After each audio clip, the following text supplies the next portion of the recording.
أعوذ بالله من الشيطان الرجيم بسم الله الرحمن الرحيم الحمد لله رب العالمين الرحمن الرحيم والصلاة والسلام على سيد الأنبياء والمرسلين إمام المتقين خاتم النبيين سيدنا ومولانا محمد وعلى آله وأصحابه أجمعين.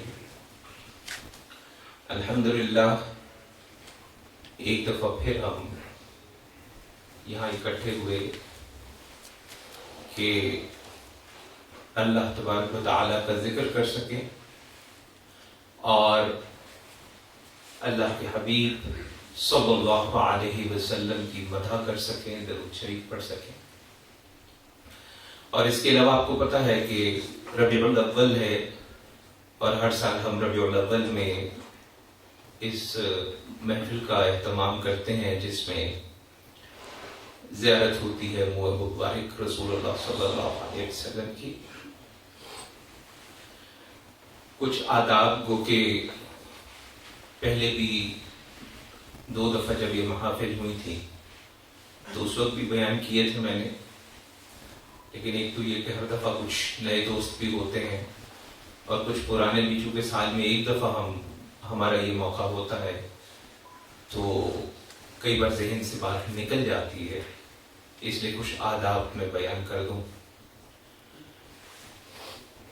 ایک تو ذہن میں رکھیں یہ کہ یہ محفل ذکر و نعت نہیں ہے. ہمارا طریقہ کار یہ ہوگا کہ یہ میں بڑی مختصر سی گفتگو کروں گا، اس کے بعد ہم ذکر کریں گے اور ذکر کے بعد ہم تلاوت قرآن پاک کریں گے. اس کے بعد منہ مبارک شریف جو ہے وہ لایا جائے گا. ہم اسی وقت درود شریف ہلکی آواز میں یا دل میں پڑھنا شروع کر دیں گے. منہ مبارک شریف لا کے یہاں پہ جب رکھ دیا جائے گا ہم آرام سے باادب کھڑے رہیں گے. اگر زیادہ دیر کھڑے ہونے میں کوئی مسئلہ ہے تو آپ باادب بیٹھ بھی سکتے ہیں، پر باادب ہونا ضروری ہے، چاہے کھڑے چاہے بیٹھے. قیام جو ہے وہ فرض یا واجب نہیں ہے. اگر کسی کو کوئی مسئلہ ہے تو وہ بیٹھ بھی سکتا ہے، بیٹھا رہ سکتا ہے. یہی صورتحال سلام میں بھی ہے. ہم لوگوں نے کچھ چیزوں کو فرائض اور واجبات کے برابر لا کر کھڑا کر دیا ہے، لیکن سلام میں بھی ہم قیام کرتے ہیں، میں بھی کرتا ہوں الحمدللہ. لیکن اگر کوئی با ادب بیٹھا ہو تو وہ بھی درست ہے، اس پہ ہم کسی قسم کی اس کو الزام تراشی نہیں کر سکتے. با ادب ہونا ضروری ہے.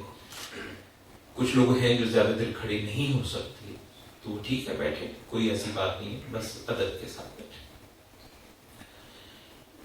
ہمارا ایمان ہے اور آپ نے بھی مختلف جگہوں پہ پڑھا بھی ہوگا اور مختلف علماء سے سنا بھی ہوگا کہ حضور صلی اللہ علیہ وسلم اپنی حیات ظاہری میں جب تشریف رکھتے تھے تو بلند آواز میں بات کرنا شرعاً منع، اور یہاں تک کہا گیا کہ ایسا نہ ہو کہ تمہارے اعمال ضائع ہو جائیں. اب ظاہر ہے کہ حیات ظاہری والا وہ معاملہ تو نہیں ہے، گو کہ ہمارا اس پہ ایمان ہے کہ روحانی تصرفات جو ہے وہ موجود ہیں. زیارت رسول صلی اللہ علیہ وسلم کسی کو خواب میں بھی ہو جاتی ہے، کسی کو نیم غنودگی کی حالت میں بھی ہو جاتی ہے. اور ہمارے پاس ایسی مستند روایات اور بزرگان دین علیہم الرحمہ کے اقوال موجود ہیں کہ کچھ خوش نصیبوں کو جاگتے میں بھی زیارت ہو جاتی ہے. لیکن یہ جو بال ہے یہ آپ کے جسم کا حصہ ہے. دیکھیں بہت سی چیزیں ہوتی ہیں جس میں شرعی نقطہ کچھ اور ہو، لیکن اہل تصوف کے ہاں جو ادب کا ایک مقام ہے اور ادب کا ایک تقاضا ہے وہ کئی بار مختلف ہوتا ہے. مثال کے طور پہ شرعاً اگر وضو نہیں ہے تو ہم درود شریف پڑھ سکتے ہیں، ہم قرآن مجید کی تلاوت کر سکتے ہیں اگر ہم لکھے ہوئے حروف کو اور ان صفحات کو چھوئیں نہ تو. مثلا اگر مجھے ایک سورہ زبانی یاد ہے اور میں اس وضو سے نہیں ہوں تو مجھے کوئی ممانعت نہیں ہے شرعاً، میں وہ سورہ پڑھ سکتا ہوں اور باقاعدہ وظیفے کی طرح بار بار پڑھ سکتا ہوں، اس پہ کسی قسم کا کوئی گناہ نہیں ہے۔ لیکن یہ شرعی نکتہ ہے۔ جو اہل تصوف کے ہاں ادب کا مقام ہے اور ادب کی جو ان کے یہاں فہم ہے، اس میں وہ یہ کہتے ہیں کہ نہیں بھائی، آپ کوشش یہی کریں کہ ہر وقت باوضو رہیں۔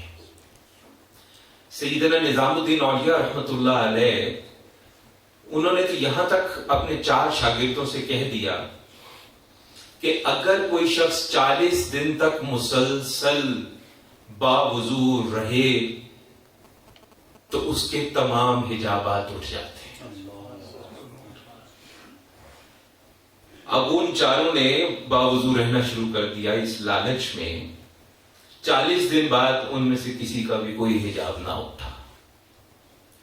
تو سیدنا نظام الدین اولیاء رحمت اللہ علیہ کے پاس آئے اور ان کا سرکار، آپ نے تو فرمایا تھا کہ حجابات اٹھ جاتے ہیں، تو ہمارے تو حجابات نہیں اٹھے۔ تو آپ نے فرمایا تمہاری نیت غلط تھی، تم نے باوضو اس لیے رہنا شروع کیا کہ تمہارے حجابات اٹھ جائیں۔ اگر تمہاری نیت خالص ہوتی وہ اللہ کے لیے، تو پھر یہ حجابات اٹھ جاتے۔ اب وہ چاروں حضرات بڑے باشرع اور بڑے مستند بزرگ قسم کے لوگ تھے اور نیک اور پرہیزگار تھے، تو پھر سیدنا نظام الدین اولیاء رحمت اللہ علیہ نے پھر وہاں پر ان پہ توجہ کی، اور پھر اس توجہ کی وجہ سے ان کے حجابات وہاں اٹھ گئے۔ تو باوضو رہنے کی ہمارے ہاں اہل تصوف کے ہاں اتنی زیادہ اہمیت ہے۔ تو ہم یہی کہتے ہیں کہ ہمیں ہر وقت باوضو رہنا چاہیے۔ ہاں ٹھیک ہے، کسی کا عذر ہے، 1000 قسم کی، کوئی آنکھوں کی، کوئی پیٹ کی، کوئی جگر کی، آج کل عارضے بہت زیادہ ہیں جس کی وجہ سے زیادہ مشکل ہے، وہ ایک علیحدہ بات ہے۔ لیکن کوشش کی جائے اور یہی کیا جائے کہ زبانی بھی قرآن مجید فرض کریں کہ اگر پڑھنے کی شرعن اجازت بھی ہے تو اہل تصوف کے یہاں یہی ہے کہ نہیں بھائی، درود شریف پڑھنا ہے، نہیں، وضو ہو تو اسی کو بہتر سمجھا جاتا ہے۔ تو یہ بات جو ہے بڑی اہم ہے۔ تو اسی لیے ادب کا تقاضا جو ہے ہمارے یہاں اہل تصوف کے ہاں جو ہے وہ یہی ہے کہ یہ بال مبارک حضور صلی اللہ علیہ وسلم کے جسم مبارک کا حصہ ہے، اور چونکہ یہ جسم مبارک کا حصہ ہے اس لیے اس کی موجودگی میں بھی ادب کا وہی تقاضا ذہن میں رکھا جائے جو آپ جب جسمانی حالت میں حیات ظاہری میں تشریف رکھتے تھے تو تب رکھا جاتا تھا۔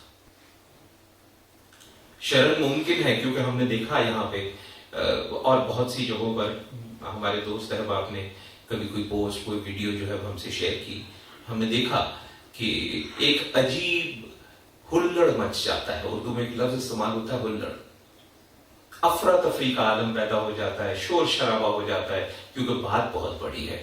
رسول اللہ صلی اللہ علیہ وسلم کا بات مبارک بہت بڑی بات ہے۔ لیکن اسی لیے یہ آداب میں پہلے بیان کر رہا ہوں۔ ہم جب یہ بال مبارک لینے کے لیے جائیں گے، ہم سب کھڑے ہو جائیں گے یا ادب سے بیٹھے رہیں گے، درود شریف پڑھتے رہیں گے۔ کوئی درود شریف پڑھیں، کوئی اس کی شرط نہیں کہ فلاں پڑھنا ہے یا فلاں پڑھنا ہے۔ بال مبارک آ جائے گا، یہاں رکھا جائے گا، اس کے بعد آپ کو باری باری دعوت دی جائے گی، آپ اپنی اسی قطار میں یہیں سے آئیں گے، یہاں تشریف لائیں گے، یہ اس طرف پیچھے کھڑے ہو کر آپ زیارت کریں گے۔ چھونا نہیں ہے اس کو، قریب جا کے آپ اطمینان سے اس کو دیکھیے۔ پھر آپ کو ہم نے بال مبارک کا جو غسل دیا گیا ہے وہ آب زمزم اور ارگ گلاب کے ساتھ دیا جاتا ہے۔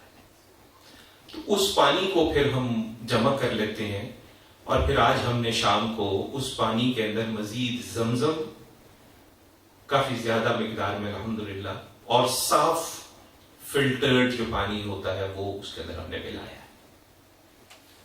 ہمارا ایمان یہ ہے، اگر کوئی اس بات کو نہیں مانتا ہمارا اس سے کوئی جھگڑا نہیں ہے۔ میرا کام ہے میں اپنا ایمان بیان کرتا ہوں، کسی کو دل کو لگے الحمدللہ، نہیں لگتا بھائی تو جانے رب جانے۔ مجھے بحثوں میں پڑھنے کی، لڑنے جھگڑنے کی نہ کوئی شوق ہے اور نہ کوئی عادت ہے۔ ہمارا ایمان یہ ہے کہ آب زمزم کو صاف پانی کے ساتھ ملا دیا جائے تو صاف پانی کے اندر بھی وہی خصوصیات پیدا ہو جاتی ہیں جو آب زمزم میں. یہ بالکل ایسے ہی ہے جیسے پانی پہ ہم دم کرتے ہیں تو ہم کہتے ہیں کہ اچھا جی اس پانی کو ختم نہ ہونے دیں، اس میں پانی ملاتے رہیں اور استعمال کرتے رہیں. ہاں پھر یہ ہے کہ ہم یہ ضرور کہتے ہیں کہ وقتاً فوقتاً اس دم کو تازہ کر لیا جائے. تو ہم بھی یہی کرتے ہیں، یہ پانی استعمال ہم کرتے ہیں اور ہر کچھ عرصے بعد اس کے اندر ہم کچھ زمزم کا اضافہ کر لیتے ہیں، اسی غسل کے پانی کا تھوڑا سا اضافہ کر لیتے ہیں. ہمارے پاس اکثر مہینوں یہ رہتا ہے. الطاف صاحب کے یہاں بھی ہم نے انتظام کیا ہوا ہے کہ وہاں بھی ان کے پاس اس کا اہتمام ہوتا ہے کہ اس علاقے کے جو لوگ ہیں اگر وہ لے جانا چاہیں تو وہ لے جا سکتے ہیں. تو آپ کو یہاں پہ وہ 2 گھونٹ پانی دیا جائے گا. چونکہ اس میں زمزم بھی بہت زیادہ مقدار میں ہے اور زمزم ہم عام طور پہ قبلہ رخ ہو کر کھڑے ہو کر درود شریف پڑھ کر پیتے ہیں. اب جب ہم کھڑے ہو کر قبلہ رخ، آپ کو پتا ہے ابھی ہم نے نماز ادا کی ہے، اس طرف ہے، اس کی اسی سمت یہی طے کی گئی ہے کہ آپ اس کے پرلی طرف جب کھڑے ہوں گے تو آپ کا رخ قبلہ کی طرف ہوگا. کھڑے ہو کر آپ جس نیت کے ساتھ، ہمارا یہ بھی ایمان ہے کہ زمزم جس نیت کے ساتھ پیا جائے اللہ تبارک و تعالیٰ اس کو قبول فرماتے ہیں. اور ہمارا یہ بھی ایمان ہے کہ اگر قبول نہ فرمائے تو اس سے بہتر کوئی چیز اللہ تعالیٰ ہمارے لیے جو ہے وہ مقرر کر دیتے ہیں.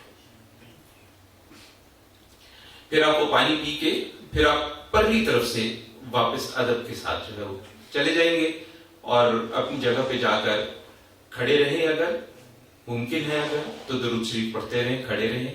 اگر کسی وجہ سے کھڑے ہونا ممکن نہیں ہے ادب کے ساتھ بیٹھ جائیں، درود شریف پڑھتے رہیں.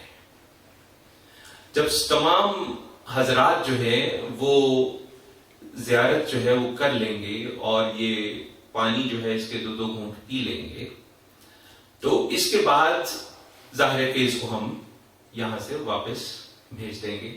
جب تک یہ چلا نہیں جاتا ہم درود شریف مسلسل پڑھتے رہیں. ہمارا ایمان یہ بھی ہے کہ نہ صرف یہ کہ جس طرح زمزم میں ہر بیماری سے شفا ہے، اور جب میں بیماری کہتا ہوں تو ہمارے ذہن میں یہ نہ رہے کہ میں کہہ رہا ہوں جسمانی بیماری ہے. جسمانی بیماری ہے یا روحانی بیماری ہے، آب زمزم میں شفا ہے. اسی طرح ہمارا ایمان ہے کہ بال مبارک جب پانی میں ڈبو کے نکالا جاتا ہے تو اس پانی میں بھی ہر بیماری کی شفا. اور یہ بات صحابہ کرام رضوان اللہ تعالی علیہم اجمعین اور امہات المؤمنین ان سے بھی ثابت ہے کہ منہ مبارک موجود ہے. کسی کو کوئی مشکل پیش ہوئی، وہ ام المومنین رضی اللہ تعالی عنہا کے پاس تشریف لے گئے، انہوں نے پانی میں بال کو ڈبو کے نکالا اور پانی پینے کو دے.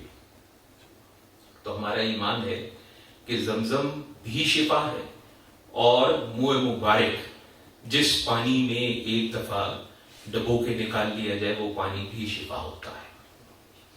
اگر شفا کسی وجہ سے کسی کو حاصل نہ ہو تو ذہن میں رکھیں تو اس کے صرف 2 ہی وجوہات ہوتی ہیں. ایک یہ کہ اللہ کو ابھی شفا آپ کی مقصود نہیں ہے،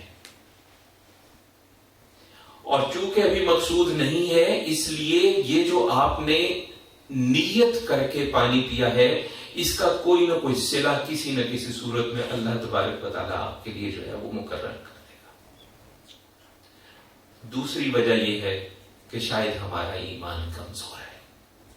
2 باتیں مجھے سمجھ میں آتی ہیں، کوئی تیسری بات سمجھ میں نہیں آتی.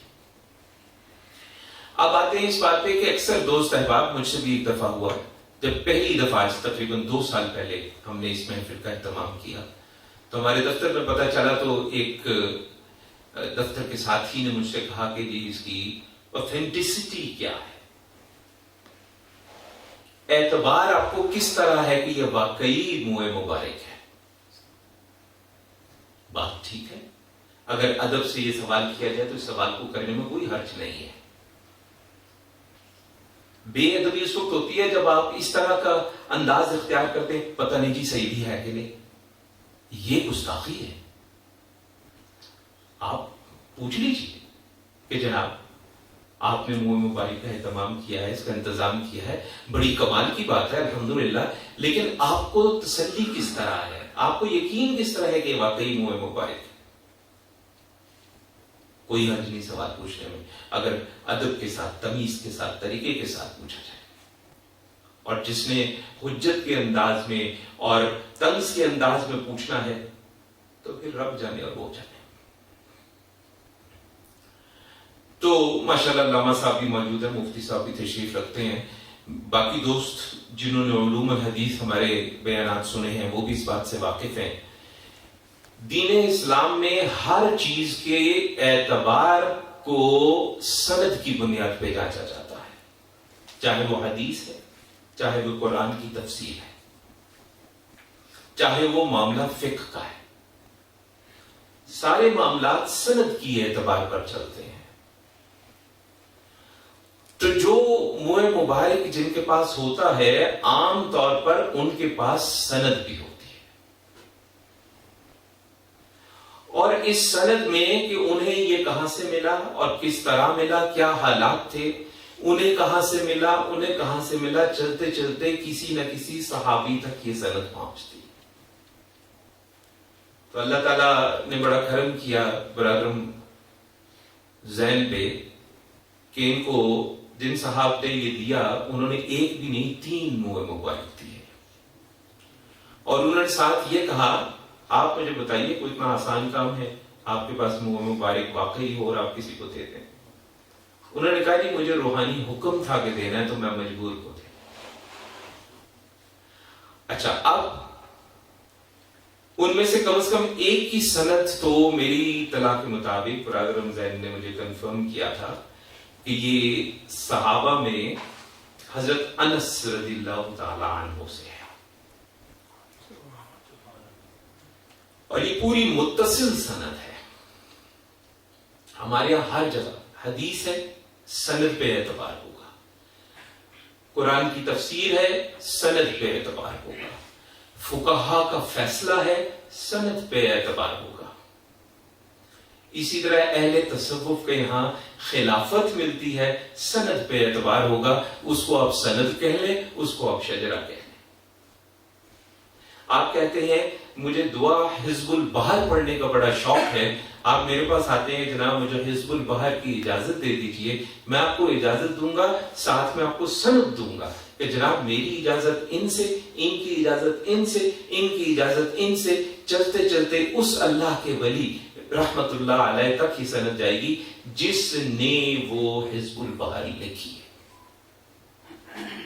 اگر سند نہیں ہے تو دعا حزب البحر کا مقام مرتبہ اپنی جگہ، تو اسی جنی مرضی پڑھتے رہو۔ سارا معاملہ سند کے ساتھ ہے، تو الحمدللہ الحمدللہ الحمدللہ کہ یہ جو مبارک ہیں ہمارے پاس، اس میں سے کم ایک کی تو سند ہمیں کنفرم۔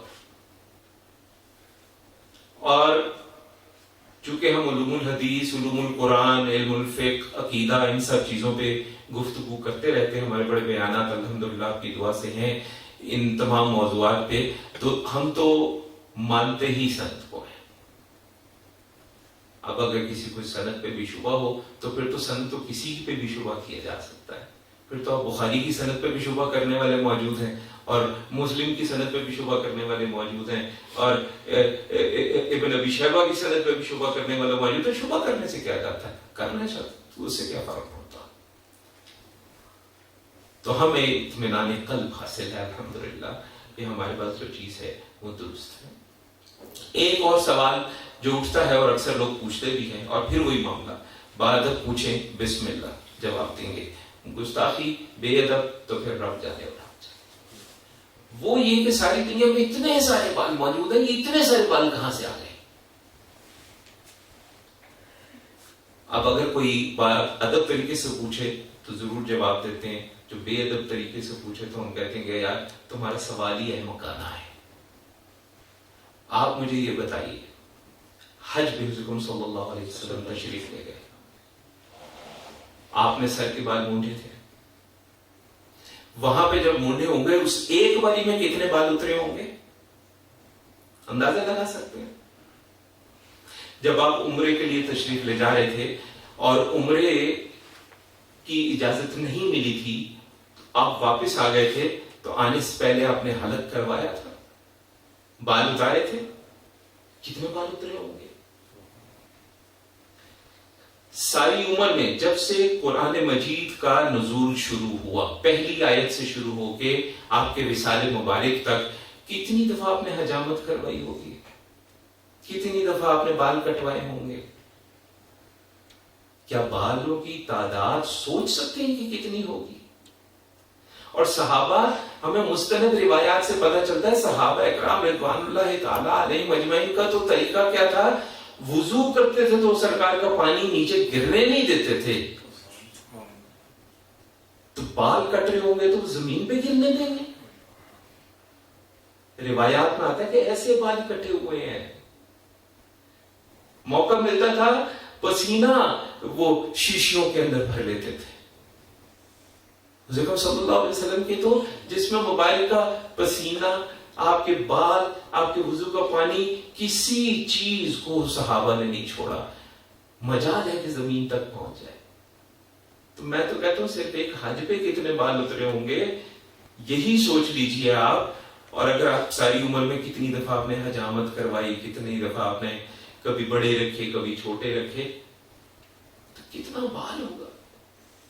یہ تو سوال، وہی بات، ادب سے پوچھو تو یہ جواب میں نے دے دیا، بے ادبی سے پوچھو تو جواب یہ کہ اس سے زیادہ احمقانہ جب سوال ہی کوئی نہیں ہو سکتا۔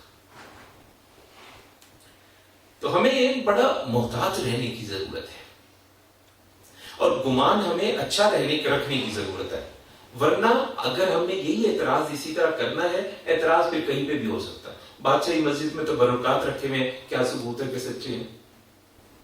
فلاں خانقاہ میں فلاں چیزیں پڑی ہیں، کیا ثبوت ہے کہ سچے ہیں؟ یہ تو پھر آپ ہر چیز پہ شروع ہو جائیں گے۔